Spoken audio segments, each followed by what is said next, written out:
Hi friends, ఎలా ఉన్నారు?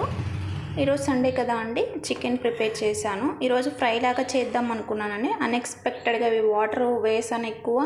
ఆ వాటరు ఇంకా మళ్ళీ తీయడానికి అవ్వలేదు. ఇంకెలాగో మేము కూడా మెంబర్స్ ఉన్నాం కదా, మళ్ళీ రసము అలా చేయడానికి ఇబ్బంది అవుతుందిలే, ఇలాగే చేద్దామని చెప్పి చేశాను. ఈరోజైతే ఇంగ్రీడియంట్స్ ఏమేసానో చెప్తానండి. వెల్లుల్లిపాయలు తీసుకున్నాను, ఒక రెండుగా తీసుకున్నాను. 1.5 ఎర్రగడ్డ తీసుకున్నానండి.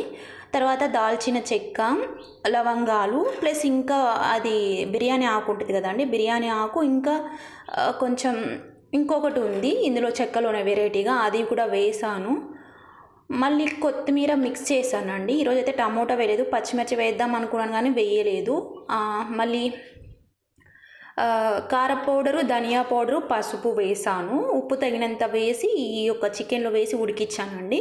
అండ్ కొత్తిమీర బాగా ఉడికేటప్పుడు కొత్తిమీర వేసాను. కొత్తిమీర కొంచెం గ్రైండ్ కూడా చేసి పేస్ట్ లాగా, ఇప్పుడు నేను చెప్పిన ఇంగ్రీడియంట్స్ అన్నీ మొత్తం మిక్సీలో చేసి ఇందులో వేసాను. నేనైతే టేస్ట్ చేశాను, చాలా బాగానే అనిపిస్తుందండి. ఇది ఆంధ్ర స్టైల్లో చేయడము అంటే కొంచెం పలుచగా అనిపిస్తుంది, కానీ బెటర్గానే ఉంది. నాకైతే టేస్ట్ అయితే మంచిగానే అనిపించిందండి. మీరు ఒకవేళ ఆంధ్ర స్టైల్లో చేస్తామంటే ప్రస్తుతానికి నేను వేసిన ఇంగ్రీడియంట్స్ అయితే ఇవ్వండి.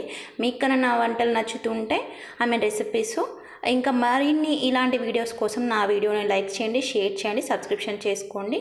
నోటిఫికేషన్స్ బటన్ ఆన్ చేసుకుంటే నా వీడియోస్ అన్నీ మీకు వస్తాయండి. Thank you for your support. Thank you so much.